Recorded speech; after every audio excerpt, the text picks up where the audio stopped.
Everybody, it's Ms. Carden here. This week's activity is a printmaking activity. If you don't have the materials at home, please don't worry, just choose something else from the first choice board that I posted. But if you are interested and you have some paint, this is an activity that you might enjoy. So this is creating a dandelion painting, but if you don't want to do a dandelion, you can just use these items for printmaking. They make some really nice textures and lines.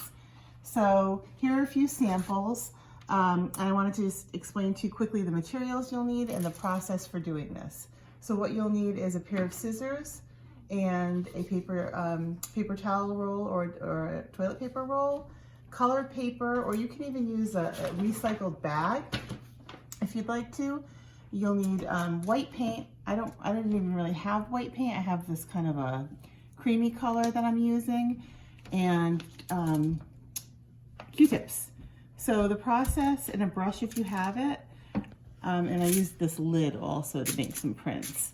So what you're going to do is you're going to put your paint on some foil, and if it's, it can be really any kind of paint that you have, and it doesn't have to be white. As you can see, I don't have white myself. You've collected your materials. The next step is to create the lines in your toilet paper tube, and I'll show you how to do that. An easy way to do it is if you just squeeze down the roll, you can put a little notch on either side, and then you can cut, when you're cutting, you'll notice that I'm cutting both of these pieces at the same time. So you probably want to go about 1 inch, and you're just making little cuts that go all the way down the tube. And then here, the same way.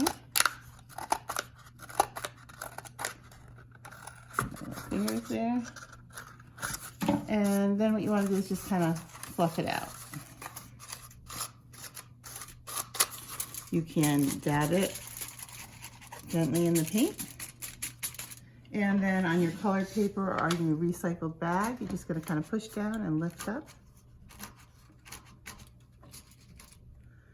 And kind of, this one's a little stiff. I think I prefer using this one that I used before. I'm going to try this. And you can see I'm just kind of dabbing it.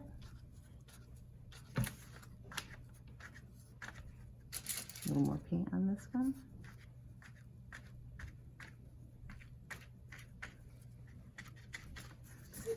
And the next you can do is to do your little seeds. You can take a bundle of Q-tips and just kind of push them together with some elastic and just kind of gently dab around. I have this cap that I use to make the center.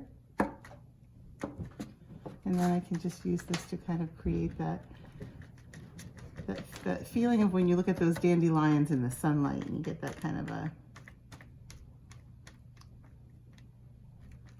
I'm not crazy about the way this one's turning out, but that's okay. I'm just going to keep going with it. I can add the little stalks or the stems to the dandelions, and that's basically it. But of course, if you don't want to do that and you just want to play with the printmaking, that's something you can do as well. So have fun with this. If this doesn't work for you, don't forget there are lots of drawing activities that you can choose from. Have a great week.